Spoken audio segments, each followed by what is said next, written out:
Welcome to రాజనీతి. గత 3-4 రోజులుగా ఆంధ్రప్రదేశ్, తెలంగాణ రాష్ట్రాల్లో పెట్రోల్, డీజిల్ కొరత తీవ్రంగా మారింది. ఆంధ్రప్రదేశ్లో మొత్తం 4,500కు పైగా పెట్రోల్ బంకులు ఉంటే దాదాపుగా 1,000 బంకులు స్టాక్ లేక మూసేశారన్న వార్తలు వస్తున్నాయి. దీని మూలంగా ఓపెన్ చేస్తున్న బంకుల దగ్గర వాహనదారుల రద్దీ ఎక్కువైపోయింది. జనం కూడా అవసరం ఉన్నా లేకపోయినా, జనరల్గా మన వాళ్ళ మెంటాలిటీ అలాగే ఉంటుందిగా, అవసరం ఉన్నా లేకపోయినా ఒకసారిగా బంకుల మీద ఎగబడి పోయించుకుంటున్నారు. దీని మూలంగా ఒత్తిడి పెరిగింది.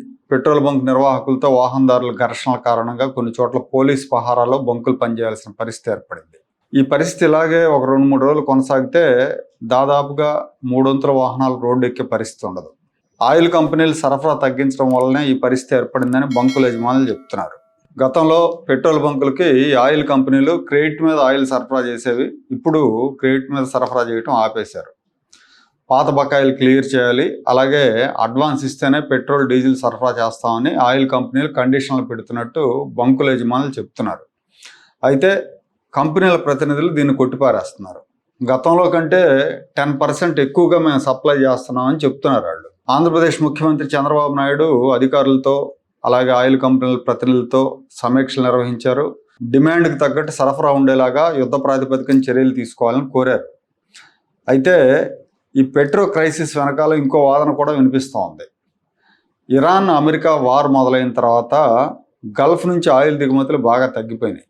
క్రూడ్ ఆయిల్ ధర కూడా పెరిగింది. యుద్ధానికి ముందు బ్యారెల్ $80 ఉంటే యుద్ధం మొదలయ్యాక $100 దాటింది. ఈ నేపథ్యంలో పెట్రోల్, డీజిల్ ధరలు పెరుగుతాయని అందరూ అంచనా వేశారు. కానీ తమిళనాడు, బెంగాల్, కేరళ, అస్సాం రాష్ట్రాల్లో అసెంబ్లీ ఎన్నికలను దృష్టిలో పెట్టుకుని కేంద్రం పెట్రోల్ ధరలు పెంచలేదు. ఇప్పుడు ఏప్రిల్ 29వ తారీఖున బెంగాల్లో ఆఖరి విడత పోలింగ్ పూర్తవుతుంది. అన్ని రాష్ట్రాల్లో ఎన్నికలు అయిపోయినాయి. కాబట్టి 29 సాయంత్రమే కేంద్రం పెట్రోల్ ధరలు పెంచొచ్చన్న వార్తలు వస్తున్నాయి. ఆ పెంపుదల కూడా భారీగా ఉండొచ్చు అంటున్నారు. అందుకే ఆయిల్ కంపెనీలు సరఫరా తగ్గించాయనే ప్రచారం జరుగుతూ ఉంది.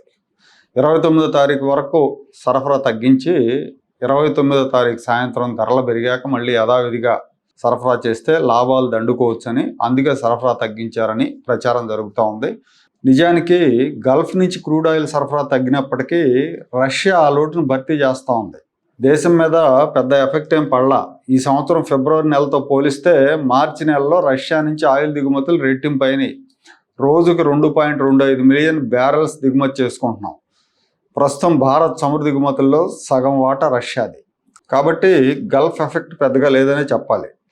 అయినా కూడా ధరలు పెరుగుతాయనే వార్తలు వస్తున్నాయి.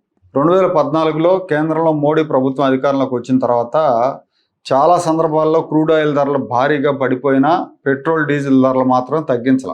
పెరిగినప్పుడు మాత్రం పెంచుతూ ఉన్నారు. దీనివల్ల ఆయిల్ కంపెనీలకు లక్షల కోట్ల లాభాలు వచ్చినాయి.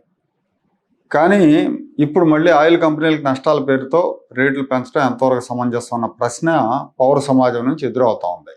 దీనికి జవాబు చెప్పేవాళ్ళు లేరు.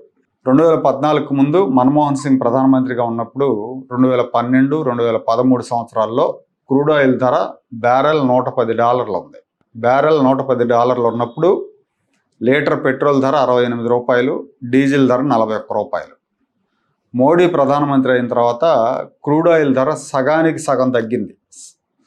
ఒక టైంలో బ్యారెల్ $46లకు పడిపోయింది. కానీ పెట్రోల్ ధర ₹65 లీటరు, డీజిల్ ధర లీటర్ ₹50. క్రూడ్ ఆయిల్ ధర తగ్గినా ఈ ధర తగ్గించాల. 2018లో క్రూడ్ ఆయిల్ ₹70 ఉంటే బ్యారెల్, పెట్రోల్ ₹75 ఉంది లీటరు, డీజిల్ ₹67 ఉంది లీటరు. 2020లో అయితే క్రూడ్ ఆయిల్ ధర బాగా పడిపోయింది, $40లకు వచ్చింది. కానీ పెట్రోల్ ధర లీటర్ ₹80, డీజిల్ ₹72.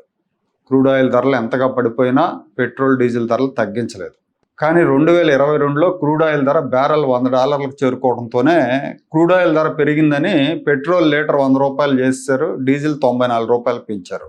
అంటే చూడండి, అప్పుడేమో క్రూడ్ ఆయిల్ ధర $40లకు పడిపోయినప్పుడు పెట్రోల్, డీజిల్ ధరలు తగ్గించలేదు. ఇప్పుడేమో పెరిగిందని పెంచేశారు.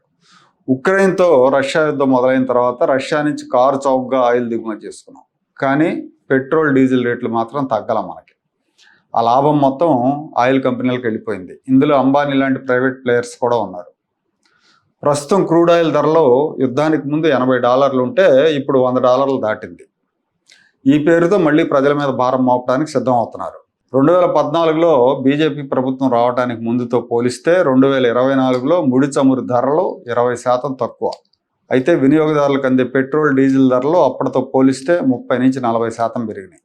రష్యా నుంచి చౌకగా ముడి చమురు కొనుగోలు చేయటం మూలంగా 2023-24 సంవత్సరంలో Indian oil corporation, Bharat petroleum corporation, Hindustan petroleum corporation ఈ 3 కంపెనీలు 1,00,000 కోట్లకు పైగా నికర లాభం పొందాయన్న అంచనాలు ఉన్నాయి. గతంతో పోలిస్తే ముడి చమురుని పెట్రోల్, డీజిల్గా మార్చినప్పుడు వచ్చే లాభం కూడా పెరిగింది. గతంలో బ్యారెల్కు $3-5 ఉండే మార్జిన్ ఇప్పుడు $15 పెరిగింది. 2014కు ముందుతో పోలిస్తే ఇప్పుడు ఆయిల్ కంపెనీల లాభదాయకత పెరిగింది. అప్పుడు క్రూడ్ ఆయిల్ ధరలు ఎక్కువగా ఉన్నా యూపీఏ ప్రభుత్వం ఆ భారం ప్రజల మీద వేయలా, కొంతవరకు కంట్రోల్ చేసింది. ఎన్డీఏ హయాంలో కొన్నిసార్లు క్రూడ్ ఆయిల్ ధరలు బాగా పడిపోయినా దానికి ప్రపోర్షనేట్గా పెట్రోల్, డీజిల్ ధరలు తగ్గించలా, ప్రజల మీద ఆ భారాన్ని అలాగే కొనసాగించింది. ఇప్పుడు మళ్ళీ యుద్ధం పేరుతో క్రూడ్ ఆయిల్ ధరలు పెరుగుతున్నాయన్న నెపంతో ప్రజల మాడు పగలగొట్టేందుకు సిద్ధం అవుతున్నారన్న వార్తలు వస్తున్నాయి.